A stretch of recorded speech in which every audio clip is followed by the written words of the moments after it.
B-2 spirit bomber दुनिया का ऐसा जहाज है जिसे चाह कर भी कोई मिसाइल तबाह नहीं कर सकता। देखने में बेशक ये एक फुटबॉल फील्ड जितना बड़ा लगता है, लेकिन दुश्मन के रडार पर ये सिर्फ और सिर्फ एक मक्खी जितना नजर आता है।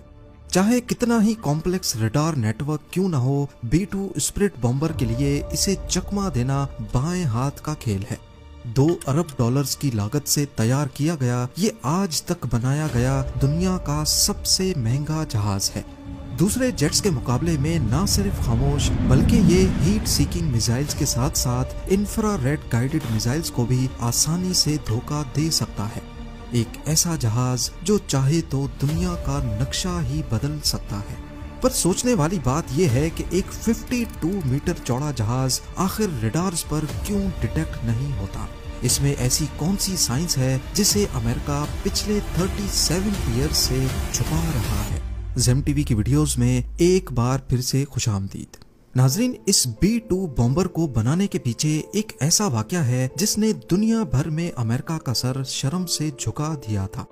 1 मई 1960 पाकिस्तान में पिशावर एयरबेस से अमेरिका का Lockheed U-2 aircraft take off करता है। ये CIA के एक सीक्रेट मिशन पर सोवियत यूनियन की जासूसी करने जा रहा था। ये कोल्ड वॉर का दौर था जब अमेरिका और सोवियत यूनियन दोनों अपनी टेक्नोलॉजी के जरिए एक दूसरे को नीचा दिखाने की कोशिश कर रहे थे। अमेरिका को घमंड था कि उसका U-2 Lockheed spy plane 80,000 feet पे फ्लाई कर सकता है और इतने हाई एल्टीट्यूड पे कोई उसका कुछ नहीं बिगाड़ सकता। US समझता था कि इतनी ऊंचाई तक USSR का कोई मिसाइल नहीं पहुंच पाएगा। पर जैसे ही ये जहाज सोवियत यूनियन की टेरिटरी में घुसा तो रडार ने फौरन उसे डिटेक्ट कर लिया। पहले तो उन्होंने कई फाइटर जेट्स भेजे और कई मिसाइल्स लॉन्च किए, लेकिन वाकई इतनी ऊंचाई पर हिट करना उनके बस में नहीं था। लेकिन फिर सोवियत यूनियन की मिलिट्री ने अपने S-75 डिवीना मिसाइल को प्लेन पे लॉक करके फायर कर दिया। इस मिसाइल के बारे में अमेरिका को भी पता था, लेकिन उनका ख्याल था कि सोवियत का S-75 भी इतनी ऊंचाई तक नहीं पहुंच सकेगा। पर उसके बाद जो हुआ वो अमेरिका के वहमो गुमान में भी नहीं था।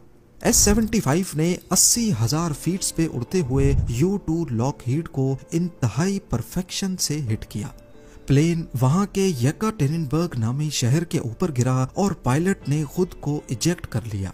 शुरुआत में अमेरिका ने कहा कि ये नासा का वेदर रिसर्च प्लेन था, लेकिन जब सोवियत यूनियन ने कैप्चर किए गए पायलट और U-2 का सर्विलेंस इक्विपमेंट दुनिया के सामने रखा तो अमेरिका की पूरी दुनिया में बड़ी